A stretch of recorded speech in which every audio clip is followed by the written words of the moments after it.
What's up, guys? Welcome back to Newswave. So now that 2022 is coming to a close, we're of course looking forward to the new year with all kinds of different game reveals and releases, with Zelda Tears of the Kingdom probably being high on a lot of people's lists. Well, now there's some new talks and rumors about how Nintendo's second half of 2023 after Zelda releases could be a bit quiet, and for a certain reason, we'll go over that here today. Also, we are going to be talking about Konami, who is becoming more and more active in the gaming space, and how it appears they are prepping for a long-awaited reveal going into 2023. And we'll also be talking about an update to a story that involves Nintendo and copyright that actually has Nintendo backing down this time. Guys, if you enjoy these videos, make sure you hit that like button. Helps out a ton. And if you're new here to the Spawnwave channel, make sure you subscribe down below. And we're gonna start today with Xbox Live Games with Gold. Hasn't been great in a long time, but hey, we're going into a brand new year. Great time for them to turn things around. So let's see what they have for us. This is over on news.xbox.com. And well, let's see, we have Iris Fall. That's available January 1st to the 31st. And then we have Autonauts. It's January 16th to February 15th. I'd like to tell you something about these games, but to be completely honest, this is the first time I've heard of either of them. Not that they're necessarily bad games or anything. It's just Xbox Live Games with Gold isn't really knocking it out of the park with their game selection, and it hasn't been that way in a long time. It doesn't stack up to what we have with PlayStation Plus Essentials, despite them both being the same price. Really, Games with Gold has felt like an afterthought for quite a while now, and I'm wondering if it just eventually goes away and Microsoft can focus on the subscription that they really want to push to the forefront, that being Game Pass Ultimate. So I guess until then, we're just going to be seeing games like these released to a service that is quickly becoming a complete afterthought to Microsoft. Also, there is one game in Japan that I would love to see localized outside of the country, and that's Dragon Quest X. And after seeing Phantasy Star Online 2 make its way to the West, to me, anything's really possible now with it. And well, we did have a response in that Famitsu interview that talked to a bunch of developers about their aspirations for the new year, and we can see this posted up over on Go Nintendo. Says, according to interview with various Square Enix devs, they hinted at fresh content for Dragon Quest X in 2023. Now, this could very well just be, oh, we're doing some sort of new quests, we're doing new maps, just content in general for the game in Japan. But they have been making a lot of strides to where it's a complete offline experience now, and I've been wondering if it is eventually going to make its way outside of Japan. I know it's been out for more than 10 years now, but it's still a Dragon Quest game I haven't been able to experience necessarily, and I would like to, so I think it'd be a fun port just to see happen and get localized. Is it worth doing for Square Enix? Probably not, because I don't think it's gonna sell like crazy or anything, but I think it'd be fun just to see it happen. Otherwise, though, going into 2023, I'd at least expect new content if you're playing it in Japan. Oh, and real quick, there is an Indie World holiday sale that is currently ongoing with the Switch, and it will be running basically until the 1st of January, so just to the end of this weekend. I figured I'd point it out to you guys. We can see it posted up over on the deals and sales page for Nintendo. And there are some really good ones on here, with Neon White being down to $20. We have Golf Story down to $7. If you saw Sports Story, I still recommend Golf Story. I think it's just a really fun game, so definitely worth checking that out. Shredder's Revenge, that's down to $20. Wow, that is an absolute steal at that price. Crease Tales at $8. You have Axiom Verge, that's the 1 and 2 bundle at $23.98. Unpacking, which is certainly a different kind of game, and it's actually pretty cool. That one at $14. Windjammers 2 at $14. Bugsnax down to $10. Wonder Boy at $8, and a game that I think has aged really well, absolute blast, Castle Crashers Remastered. Check these out. Once again, the sale will be running until the end of this weekend on the 1st. And guys, with some of the quick news out of the way, let's get into the bigger stuff. Let's start right away with all this talk right now that's happening with Nintendo and their 2023 lineup, specifically when it comes down to major releases after The Legend of Zelda Tears of the Kingdom, which kind of feels like we're getting a bit ahead of ourselves, since that's, I don't know what else Nintendo necessarily has for the year, but come on, like, the follow-up to Breath of the Wild, that's going to be the biggest release for Nintendo of the entire year. And yes, we already know about it coming out in May, but there is some talks that, okay, well, after that, is there anything else Nintendo is going to release that would be considered major? And I mean, if you think about major releases, that's a whole other thing, what actually constitutes something as a major release. But let's take a look here. This was posted up by Christopher Dring. And by the way, this was back in November, and it was picked up after Andy Robinson had his own comment on the matter. But Christopher Dring said there will be a good reason why they didn't, but if what I hear is true about Nintendo's post-Zelda lineup, there isn't one. Those games could play a key role next year. This talking about Pokemon Scarlet and Violet and why it wasn't pushed, say, a year out. Like, you could play around with the release schedule all day for how the Pokemon company should do things when it comes to their lineup of titles.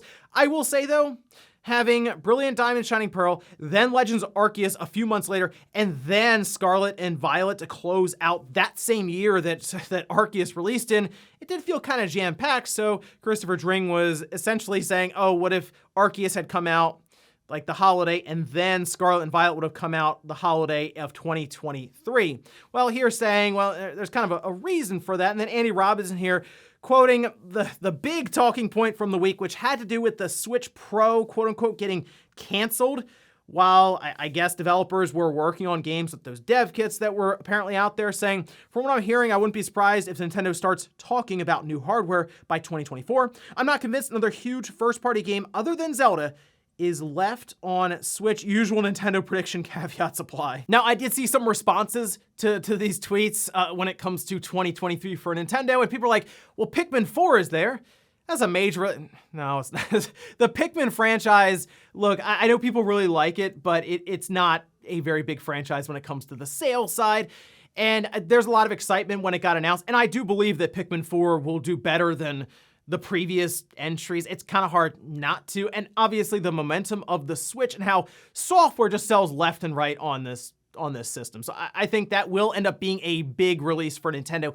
Major release, though, it's hard for me to gauge necessarily what people consider major release on the Switch. Because on one end, we look at it from a sales perspective, and then on the other, I feel like we look at it for a critical like perspective when it comes to scores, for example, like Game of the Year and stuff. Is this a major release? Elden Ring, as an example, the best rated game of the year, but it also sold really well. So you can look at that and say that's a major release. God of War Ragnarok, kind of the same thing there, but that is certainly a game that Sony put out there and is willing to plant their flag in and say, this is it. This shows what the PlayStation brand is all about. And you can kind of put that in there as a major release overall, but like, would someone consider Ring Fit Adventure a major release? Because that's sold more than 10 million copies, no sweat, and for most people, they would consider that major. And the fact that there are rumors around things like a 2D Mario, which is gonna sell really well on the Switch, Metroid Prime Remaster, maybe not light the world on fire when it comes to the sales, but do well enough. And then we head throughout the year with all kinds of downloadable content and expansion passes ready to roll with Xenoblade and, yeah, Mario Kart still rolling along there. I think Nintendo could technically get by with these quote-unquote smaller releases and save some of their big-time reveals for, yeah, the next generation system. And that's kind of what people are trying to figure out now that the Switch Pro stuff is in the rearview mirror for a lot of people with some of the latest developments and information that's gotten out there, is how would Nintendo handle the transition to next gen? Well, I mean, the easiest answer is have compelling software, and part of that means your software lineup for your previous or current system might, I don't want to say slow down a bit, but have some spots where, yeah, there is that one landmark release in a year like Zelda, and then it's kind of some smaller releases as you head towards the eventual transition from generation to generation. But I've said this before, and I'm sure I'll say it many, many times. Nintendo likes to Nintendo, meaning they're very unpredictable. So while I see the talks out there, I see people saying that, oh, the Zelda's the last major release. can't really count them out. I don't think Metroid Prime 4 is coming out in 2023. I believe that's a 2024 game that could eventually just end up being a cross-gen title working to show off what their next system can do. But I still think they could drop a game in there for the second half of 2023 that blows up in terms of sales and for most people would be considered a major release. But I guess we'll see. At least for now, we have The Legend of Zelda Tears of the Kingdom to look forward to. Certainly the landmark release, not only for the year, but potentially for the generation with Nintendo. Next up, let's talk about Konami and how it appears they are setting things up for a long-awaited reveal in 2023. And I think many of you can kind of guess what I'm getting at here. But once again, this goes back to the interview that Famitsu had with many different developers, one of which at Konami was trying to at least tip their hand a bit, and it makes sense considering what projects they've been doing in the past. Let's take a look here. This was posted up by The Gamer, saying, longtime Konami employee and producer on several Metal Gear Solid games, Noriaki Okamura, has said that Konami's keyword of 2023 is long awaited. Now, we know Konami has obviously done a big blowout of Silent Hill information with that Silent Hill 2 remake, really headlining things there. Exciting stuff to see that. And there have been a lot of rumors that, well, they're doing some work with the Metal Gear Solid series. Now, Okamura was involved in several different Metal Gear games. I know Survive is one that they were the producer on, but they have also worked on Portable Ops Plus. I thought that was a pretty cool game, and then also Acid 2. So, you know, you have your hits and then you have your struggles, but looking at the keyword being long awaited, they also went on to say 2023 will be a year of many announcements. Stay tuned. So I think the most obvious part of this is most likely 2023 is the year that we start seeing some of the information around Metal Gear Solid games come out. Metal Gear Solid 3 apparently is in the works for a remake with Virtuos helming it, and Virtuos has been doing some really good work, especially recently over the last 4 or 5 years, so I'm pretty comfortable with them trying to remake Metal Gear Solid 3. And the more I thought about this with Metal Gear Solid, the more I'm realizing that there are many gamers now who are probably like 17, 18, and 19 who did not experience Metal Gear Solid the way that myself and many older gamers have, to where Metal Gear Solid 1 came out on the PlayStation 1, but then 2 and 3 were landmark occasions. 2 did annoy a lot of people, but it was still an incredible experience at the time. And then 3 was, I mean, just off the charts when it comes to the emotion behind it, the characters. It is really good game and showed what the PS2 was truly capable of. So I think a Metal Gear Solid 3 remake makes sense. I also think the collection needs to make a return so that you can just buy them all on one disc or cartridge or buy it all as a digital bundle or separately, so you have access to all these different games across all platforms. That, I think, would be the biggest part that Konami could present that would get people very excited. Just being able to play these classics in an easier way. They're just not very accessible now after being pulled down from all the different digital stores. You basically have to have a physical copy of the HD collection they did on the Xbox or the PlayStation, have the right console for it. Fortunately, the Series X is backwards compatible for that game, but otherwise, you're gonna need a PS3. Like that's kind of it. So would like to see this, hoping that Konami has some big things lined up for Metal Gear Solid in the new year. Next up, let's talk about an update with Digino Gaming and a video that was struck down by Nintendo. We can see this over on Twitter, where they simply say, "We won, the Heroes of Hyrule video is back up." Now, this was a really good video, and we talked about Nintendo striking the video down that they put up, because most likely it had concept art or different things. Even Nintendo characters, I'm sure they can claim as, oh, this is our property, you can't use it, we're striking it. But there was concept art and other documents and pitches and all these different things that were not made public before as part of that video. But it was such an interesting watch because we sort of see the inner workings of Retro Studios as they were pitching the idea of a tactics XCOM-based Zelda game. Really cool idea. It obviously never came out because we didn't get a game, Heroes of Hyrule or any of that. But it was certainly something that was a really cool video to watch as more of a learning experience and a look into the back end of game development. But as you can see here, YouTube emailed them back and said, in accordance with the Digital Millennium Copyright Act, we've completed processing your counter notification. The following videos have been restored unless you have deleted them. So to my understanding, with YouTube, when you get a copyright strike that knocks a video down, the party that issues the strike has 10 or 11 days, it's basically like 2 weeks, to decide if they want to go further in terms of, oh, are we gonna actually take them to court? Are we gonna sue them? And it's essentially a way to put the video in timeout as things get worked out. And if, I guess the party who commits the strike doesn't wanna do anything and just let it time out, the video goes back up. So in this case, I guess Nintendo struck the video, then looked back on it and said, you know what? Maybe we shouldn't do anything else with this because it doesn't make sense. And that's a big deal for Nintendo to back down, because if there's one thing Nintendo likes, it's the courtroom. It's basically their second home. But I am glad that Nintendo decided to back down and not take things any further, at least from what we're seeing currently. I guess paperwork can show up at any time in your mailbox for Did You Know Gaming. But at least now with the video back up, it seems that Nintendo thought otherwise, because it was kind of weird that they did actual journalism, sourced a lot of this information, told a really cool story of a project that we never saw come to light, and Nintendo didn't like it and struck it down. That, yeah, seems like an abuse of the copyright system. And I guess Nintendo realized this and backed off. So at least for now, things seem to be back on track with it. And in our last bit of news, let's talk about the Famitsu sales charts. These, of course, track sales in Japan week to week, and this would have been the last week of big holiday shopping just ahead of Christmas, and we can see this posted up. This over on Famiboards with the Famitsu sales showing the top 10, starting with Pokemon Scarlet and Violet, 375,665, up quite a bit, 44%. Wow, that's just over 4.3 million copies of Scarlet and Violet. That is, I mean, incredibly impressive, obviously, because then you see Splatoon 3, which was a breakout hit in Japan, 121,173, that over 3.6, almost 3.7 million. And it just puts into perspective how fast Scarlet and Violet are selling.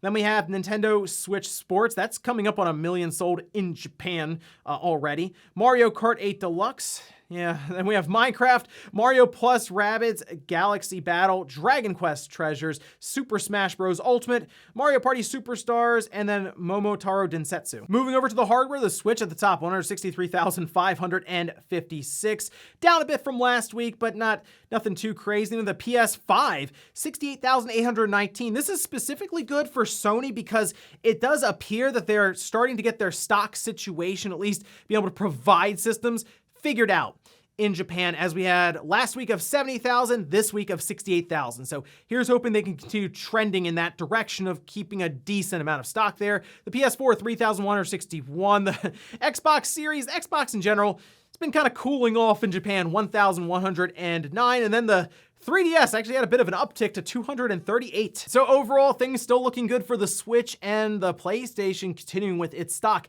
I will say that the Switch is probably going to finish in Japan about 15% down in terms of overall Switch sales, but the fact that they're completing their 6th year, and we're talking about this thing selling between 4 and 5 million systems a year in Japan, is still very, very impressive, but it is something I'm sure Nintendo is noticing, that the bell curve is showing they're kind of on the backside of it. So I think that, yes, they're probably running out of people to sell Switch systems to, but any week you can post a number like 168,000. I don't think they're really sweating much to jump to the next generation tomorrow or anything, but I'm sure they're noticing that time will be coming probably in the next 1.5 to 2 years. And before we go to the comment of the day, we're gonna take a look at the poll that I posted up yesterday.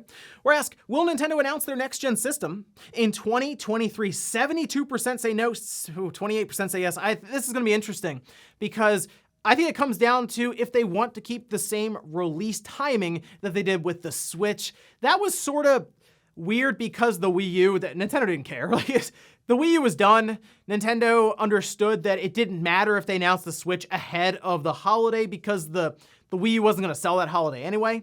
Now they're kind of navigating a time period where the Switch continues some very strong sales momentum despite going into its 7th year. Do they announce their next-gen system in October with a trailer, and then talk about it more in January, and then release in March? Are they willing to potentially sacrifice an entire holiday season of sales for the Switch? Hard to say. I kind of think they can go back to the typical release where they announce it in a February or March. Then they talk about it more around E3 time, and then they make a big push to the holiday release in like November or something and get back on track to what they would typically do. But who knows? Things are different now for Nintendo. Maybe they like that March release, get things back in stock for that same holiday and make another push for the new generation. And we'll finish up with the comment of the day as you're seeing here. This is from Aries saying, "It's great to see Sega giving Sonic the push he's needed for so long. I only hope they'll give their other IPs the same energy. It is weird that Sonic has gone through so many struggles when back in the day, Sonic and Mario were neck and neck right next to each other. If you were a kid, you generally you'd pick one or the other, Sega or it'd be Nintendo, and you guys would battle it out, but you'd always be able to put Sonic on the level of Mario. It hasn't been like that in a long time, but I gotta admit, Sonic has kind of been making a bit of a resurgence, a bit of a comeback here, and I'm curious if Sega has that in mind for any other intellectual property they have right now. I'd like to see them take a shot at some of the others, but it took them this long to figure out Sonic and get that moving along, so I'm not really holding my breath for anything happening overnight. And ladies and gentlemen, that's gonna do it here for Newswave. If you enjoyed this video, guys, hit that like button. If not, hit the dislike. Leave comments down below about everything we talked about here today. Was Nintendo's 2023 with The Legend of Zelda Tears of the Kingdom clearly being their biggest release of the year, but do you think after that it'll be kind of a quiet period for them as they build towards a next generation reveal? Then also, what about Metal Gear Solid? Do you think next year is gonna be the year for a resurgence for Metal Gear? Thanks guys for watching. Have a great weekend. I'll see you back here Monday morning, 8 a.m. Eastern time for Newswave.